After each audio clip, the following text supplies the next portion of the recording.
Welcome to Real Estate with Real Faces, where homes meet hometown heroes. We're your trio behind the transaction. I'm Claire Springer, a realtor.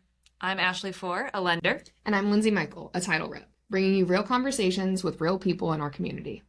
From local business owners to everyday neighbors, we're spotlighting the faces behind the places and the stories behind the sold signs.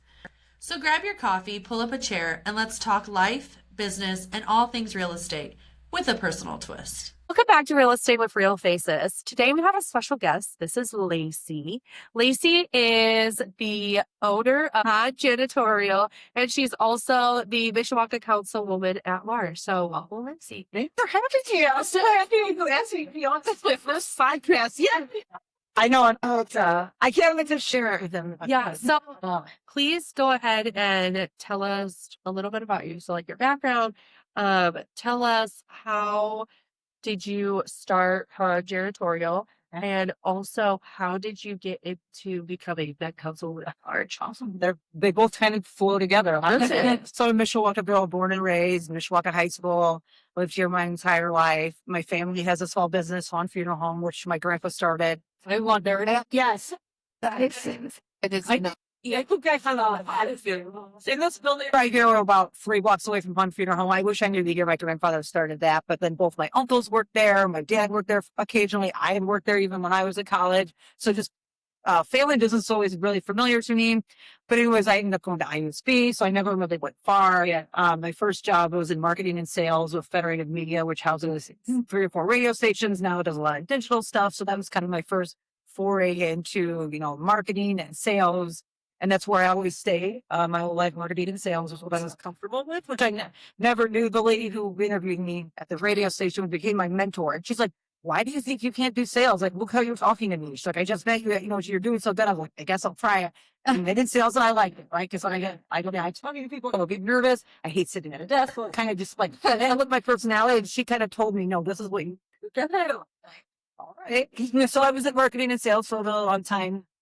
Got married, had babies. And then with my last baby, my son, I took a year off to be with him, which was so nice. But also I just saved him up in the town like 40.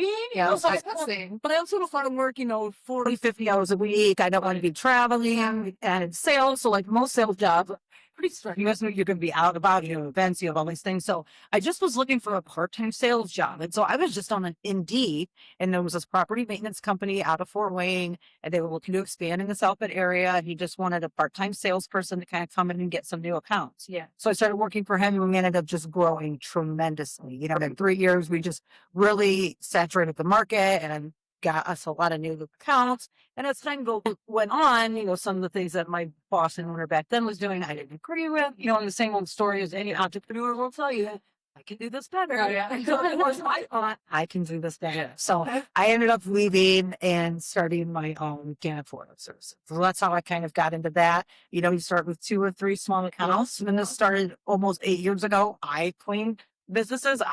My first account was at Memorial Hospital cleaning their stairways. It was just going into COVID. So they wanted all the handrails wiped out, the doors, and they didn't have on-site staff, that we were kind of supplementing them. So we went into that, and then we just kind of grew and grew. And then I hired 2 or 3 cleaners underneath me, and then grew a little bit more. And then we hired one of the cleaners, got promoted to being an operations manager. So she was over the cleaner and I was over her.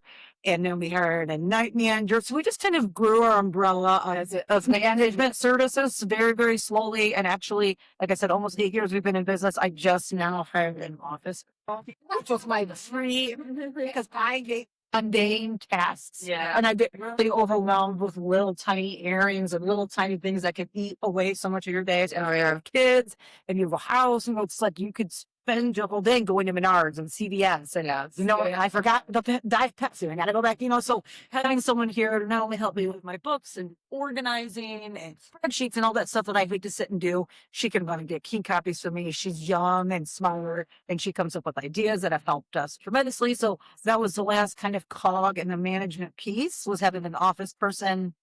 And now we're kind of focusing on just really getting some SOPs, which is a standard operating procedure. The girl that elevated in the director of operations, she was a cleaner. So her and I know what we're doing, but it's here. Yeah.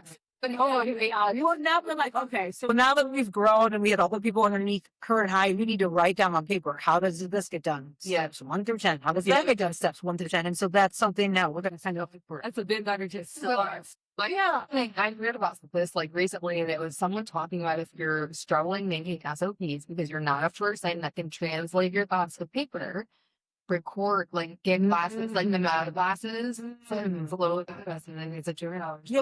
You just record exactly what you do in your day. And Yeah.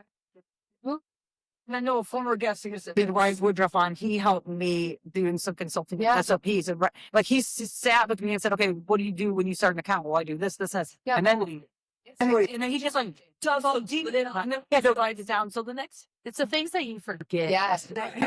I mean, even when we were our episode when we talked about all of the things that we're involved in, and then we were recording for the next episode, and we were like, "Oh, wait, I also do this." I forgot about that. Yeah, and it's like if Claire had someone had to substitute for Claire, you guys know what you're doing. But what if there was a different Claire that didn't? Like she would have said you can handle like this is what we do. Yeah. I thought because my operations manager got really sick earlier this summer, where she was in the hospital, can't take a phone call, and of course she's sick. The week we're starting 2 new huge accounts. We hired 10 people. We need thousands of dollars of supplies, and she can't even accept a phone call. And I don't know anything. I mean, I know enough, but like that's what happened. So I thought, okay, what did we learn from this? And that we're on it. It's yes. That's like, all right, ladies. So the next few months in the business, we really want to focus more on organization as opposed to like sales of getting your business, and then really just get a nice rhythm before we can go accumulate some more clients, because I don't want to grow too big too fast. So so I've said it. Hiring all this person, but a few years ago, since you guys are in real estate, you'll appreciate this. I bought this building as part of the business. So you heard me say Hahn Funeral Home is down the street. I actually live 3 blocks from here. So this building houses my office. So I'm in here, my office manager and my director of operations is in here, and there's 2 different apartments. So this was a historic, it's historic now. When it first opened, it was a grocery store, an Italian grocery store called Baldoni's. There's a sign at the top of the building that still says Baldoni's. It's 100 years old, so I have a plaque from the Mishawaka Historic Committee from that. So that took, I've had this building 3 or 4 years, and I just finished the second apartment yesterday. So it was a long, interesting adventure. Thank you. I had a lot of help along the way. But it was, the neighbors are ungrateful because it sat here empty for 8 years. I mean, we had cats, we had rabbits, we had mice, we had the whole thing going on. So it's really been nice for the neighborhood to turn it into something beautiful. So, and not another bar. A lot of people were really thankful that it's not another bar. Yeah, and this end of town is one on every bar. Well, I was walking up with Ashley and I was like, that's so pretty. And then I don't hear anything. And there's still with any property, there's always something you want to do. Like our home, like never ends, but it's good enough now where I feel comfortable hosting events here. Yeah. We did an open house. I have tenants moving in over the weekend, so I'm excited about that. And then as far as the council stuff, when I said I was in radio and marketing and sales, when I left that job, I had to transfer with my 401k and stuff. So I was in my early 20s. I needed a financial advisor, so I didn't know about that stuff. So someone had recommended me. Well, he actually was on the Mishawaka City Council. So once I sat with him and talked to him, he just looked at me and goes, "Do you ever want to be in politics?" I was like, "What are you talking about?" He's like, "Well, you're young, you're a woman, and you're good at talking. You should get in politics." I'm like, I'll think about that. It's like, what? And then it's called Penn Township. There's township boards throughout the state. Some states don't have them. We have one in this area. It's Penn Township. And it's really just like dipping your toe in the water of politics. And I see the came open. And they said, "Why don't you just try? Just, don't put on about too much effort in, but why don't you do it?" And so I started there. I can't even tell you what year that was now. So I sat on the township board for 4 years. Then I lost my second election. And then I thought, well, you know what? I like this and I love my city. I love my neighborhood even more in my city. So I thought council seems like a good place for me to be. I'm naturally nosy. I want to know, what's that building? What's going on? Street closed. I mean, this is my natural, just nosy, rosy nature. And then also just being passionate about my city. My family's from here from generations. My kids hopefully will be here for generations. And so getting into politics was just kind of a natural fit for me. And serving on the city council has been such an honor. I've learned so much. I work with so many great people. The administration for Mishawaka just has talented people that impress me every single day. it's a blessing of a lifetime. It really is. It's been great. So that's me in a nutshell. And of course I have 2 teenagers now too that could be pretty busy. It's been Mishawaka. That's where I went. Go cavemen. I did not. I moved from Mishawaka when I was in Okay. to Edwards. Oh, I hear lots of good things about Edwards work now. Sure, they show. Yeah. The Edwards for Eddies, they look great. Yeah. They do. Yeah. I've heard that. The Hey, I don't mind my teachers did. Can you tell us what exactly is a councilwoman? What do you do? What are some things that are going on or new things that we can expect for? Some of it as well. The very basics of it is we have a meeting twice a month. Time to get moved for holidays, but we meet twice a month. There's a council of 9 people, so you have 6 districts. So I always compare districts to neighborhoods. So every neighborhood or district and city has their own person, and then you have 30 at-large people like myself that oversee the whole city. Everybody's vote is the same. Everybody's duties and obligations are the same, except for we do have a president and he digs a little bit deeper into things when they come up. But besides that, everybody is pretty much doing the same thing. So people will come to our meetings and they will present. So what we see a lot of in Mishawaka, so we're not making laws, we're not passing legislation. A lot of the times it's like zoning ordinances. So for example, this is zoned commercial, but if I wanted to make it residential, I'd have to go in front of the council and I'd have to get that changed. A lot of times that happens for businesses where they want to build something in a residential, it's got to be changed to commercial or light industrial. Sometimes they'll have some environmental things. They wanted to put a gas station in a certain area a couple of years ago, so they had to come before us and present on that. We negotiate with the firefighters and the police on their salaries. There's a committee the electricity. Depending on how long the contracts go, there's committee meetings that go on for months where we meet with their 2 unions and we talk about their needs and what the city can provide. And those are very long and drawn out, but something that's super important. And then we do a lot of, public stuff. We do parades, we do meetings, we do ribbon cuttings. We also are a liaison for neighborhoods. So I have a lot of neighbors that call me and they'll ask me a question and I may not have the answer or I may not know what to do, but I'll say, that's a question for the city, central services, or you need to call code. Or, I can kind of connect people with departments in the city of where they get those, so they're not kind of like chasing things. If you have something going on in the neighborhood, someone didn't cut their grass or, someone's being a nuisance, they can call us and ask us what to do. Or they can say, what happened at the meeting? It's not a podcast. It's just like a little video I do once a month. What's up Saturday, where I'll do like a little recap of what happened that month.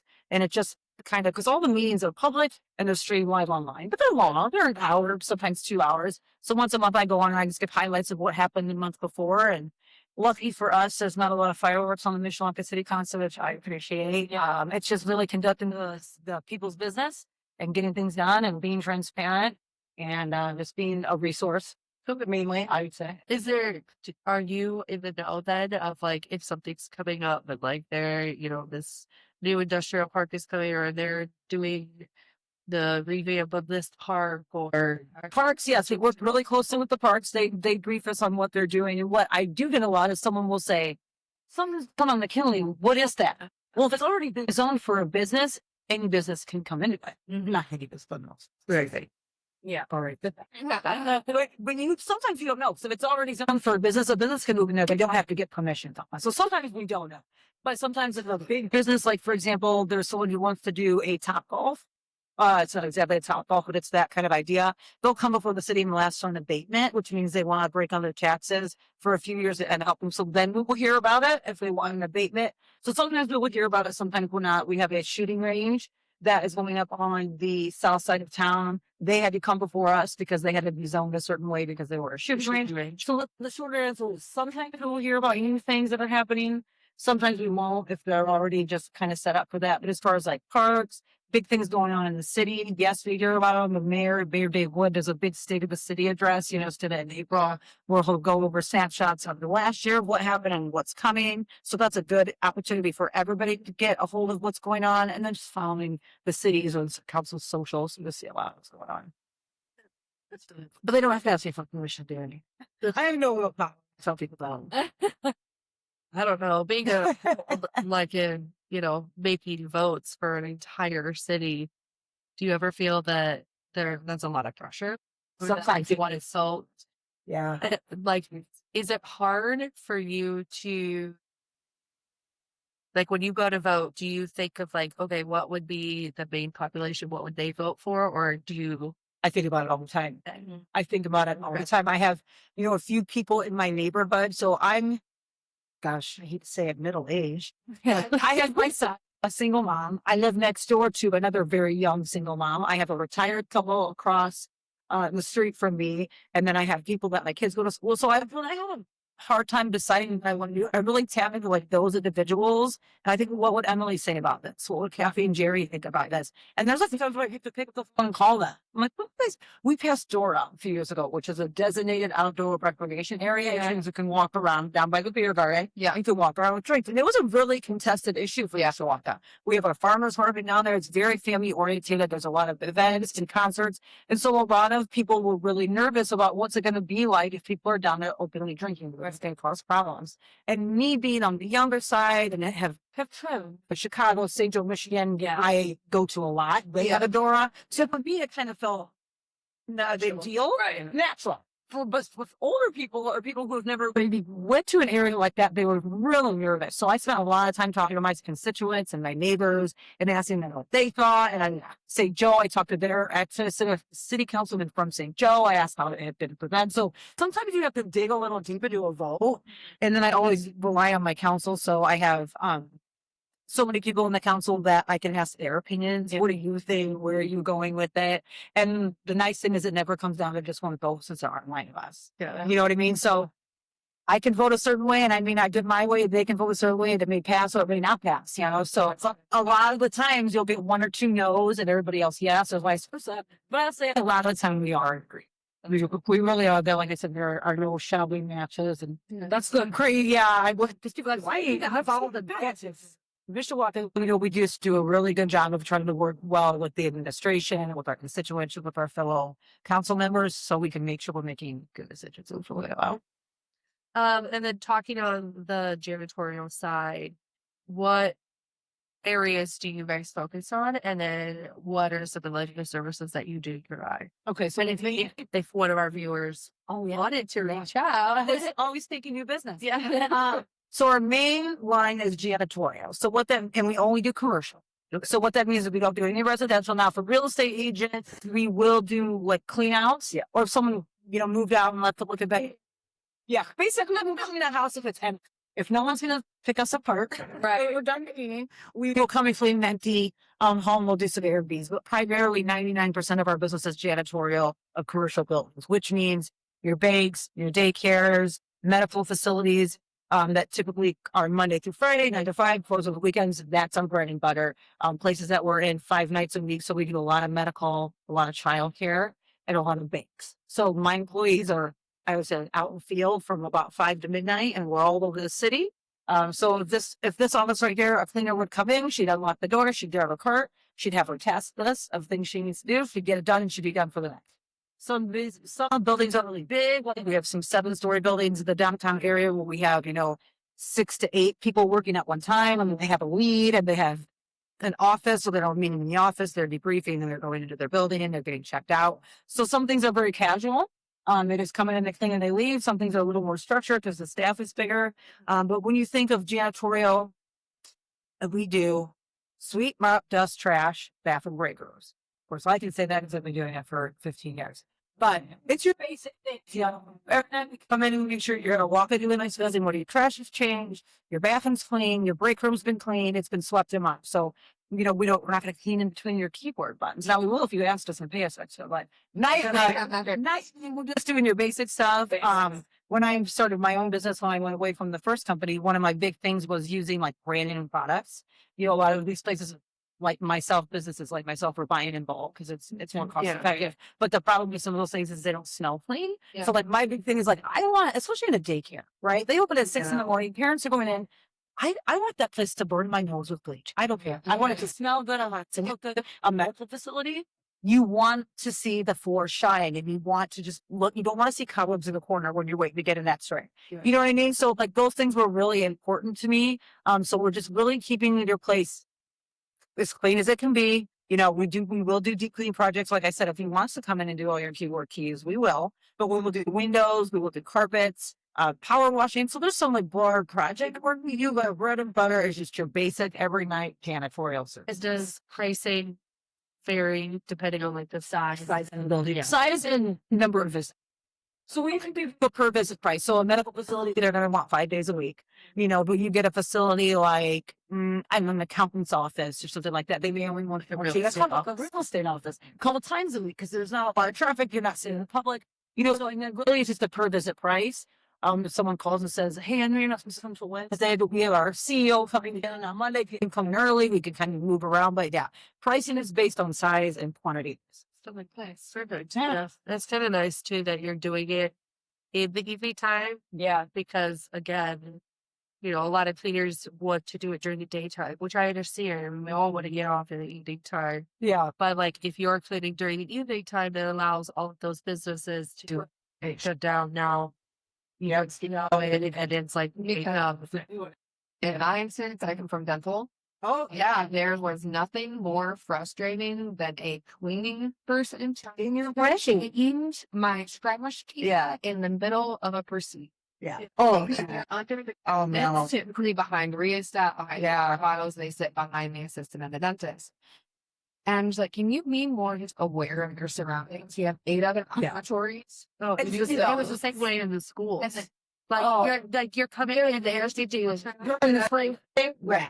I'm like, but teach you what I know. Hindsight, like they're like, oh, I hate this time. Yeah. And they're on there, they have no job, you have no job. So Back. yeah, occasionally we have some places, like pharmacies and some financial institutions that want us there when they are there because they have like, security issues, but those are few and far between. Most of our stuff is at 5 o'clock. A lot of my cleaners, this is a part-time job for them. So they'll have a full-time day job and they'll work a couple nights a week for some extra cash. And it works out nice. Yeah, well, I know that I couldn't be. Yeah. So, but the cleaners always came like way after we left, like way after. Like sometimes it would have to come set up the alarm, like. Oh. See, that's why I try to keep mine between 5 p.m. and midnight because those calls do happen. So it's like no one wants to get called at all, but if I'm going to call you, I'm going to try to call you at least before 9 2 a.m. You get bats in one of our buildings. Oh my gosh. The other night, and it was like 12:30. So I'm like, okay, good. They're there at the time they're being, but I had to wake up 3 people, because they didn't answer. And you go to the next person, and the next person's like, why are you calling me at 3 a.m? I'm like, you have 5 bats in the building, and your office girl's going to walk in there tomorrow, and I don't want anybody getting a chat. So Yeah, those things do happen. that's why we try to keep it in that little window. Yeah. So we're not going to, even want someone coming in at 4 or 5, they're still coming at 6, 7. Someone walks in, they're not expecting to see the cleaner. You're scared of Jesus. Yeah. I'm like, get here till later, but it's like, yeah, but you're supposed to be done again because I've been doing this long enough that I've seen all the things that can happen. So I try to get in front of them as best I can. Yeah, that's awesome. Speaking of a whole situation, I was yes, Yeah. but the cleaning lady was in our sterilization room, which she was not supposed to be because that's what biohazard and all that great. And like in dental, like obviously we have to surgically sterilize that stuff. So like this was for an operatory patient at that. So I had like 4 cassettes wrapped in blue paper, like it was ready for surgery. Yes. And nobody was supposed to be in there. And I walked in there And they burn it. oh yeah, and I screwed up our entire Screwed up schedule. the entire- Yeah, and I was like, but I told them that, this year. Yeah. I know that's what. You try to get these things, and every experience is a learning experience. So after almost 15 years in the business, I try to get in front of those things. And when I hire my cleaners, they'll say, well, why can't I'm an early bird. Can I just come in at 3 a.m? No, this is time these things. So times get a little serious. Oh yeah. Shut the expectations. Like, Yeah, some of the expectations. It's hours of work, and Exactly. Is there anything is there anything that you see going on in Mishawaka or that you're excited for that's going to be happening? Or is there something in our area that you think maybe we should go towards? well, I think if there's a few things there's always good things and exciting things happening in the city. But if you want to think about something that's geared more towards real estate, I'm the chair of the Sub Housing Standard Committee. So every council person's on a or on the committee, and one of mine is substandard that the administration just presented to us a few months back, a rental registration ordinance. Yeah, which I was so excited before you guys got there. I hosted neighborhood meeting for the last 10 years with my fellow councilman Woody Emmons. And one of the things the West End of Mishawaka is a very historic neighborhood. There's a lot of people that have been here for a very long time. And a lot of things you see in changing neighborhoods is you do get rentals. And a lot of people, rentals are the easy ones to blame, and it's not always a rental property. But that is something we hear a lot of these neighborhood meetings is so-and-so moved into the Smith's old home, and now it's a rental, and now they're causing problems. And for a long time, there was only a limited amount that the city could really do. You could do code and some other things. But what's before my committee right now is a substandard or the rental registration. So what they're going to be able to do is when a new tenant moves in or when something gets remodeled, things like that, well, housing or building department can go in and our coding department can go in and they can check these rental units out. So they can make sure that they're safe for the people living in them. They can make sure that the landlords are doing what they're supposed to do. They're being responsible neighbors. And what that does is it helps everybody else's property values. Even though it's a rental property, you still need to have some pride in it. And we have a lot of great landlords. I'm a landlord. I take care of my building, but I also live 3 blocks away.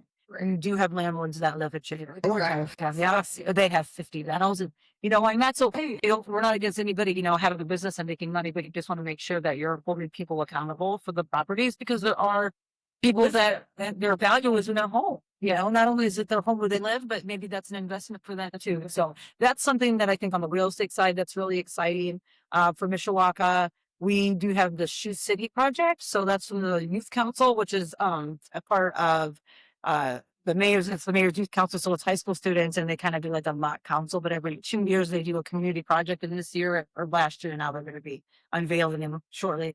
They're large fiberglass shoes. Always saw that at the Right.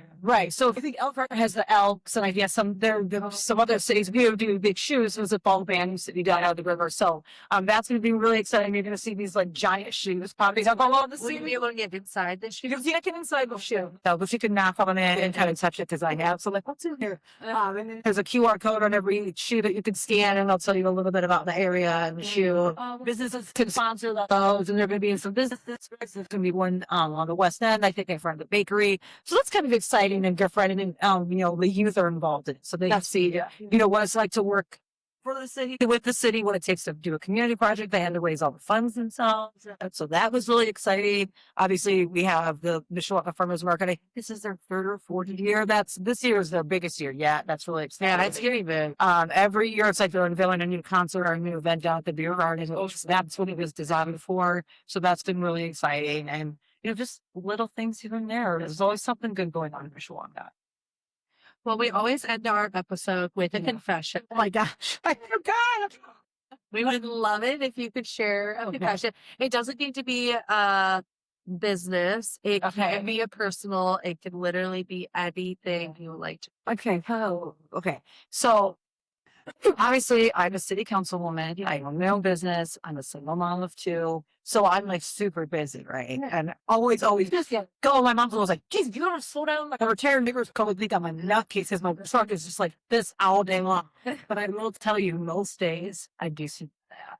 Oh, Little siesta. yeah. You sitting in your car? You sitting in? I sleep on the couch. Okay. So in here, no.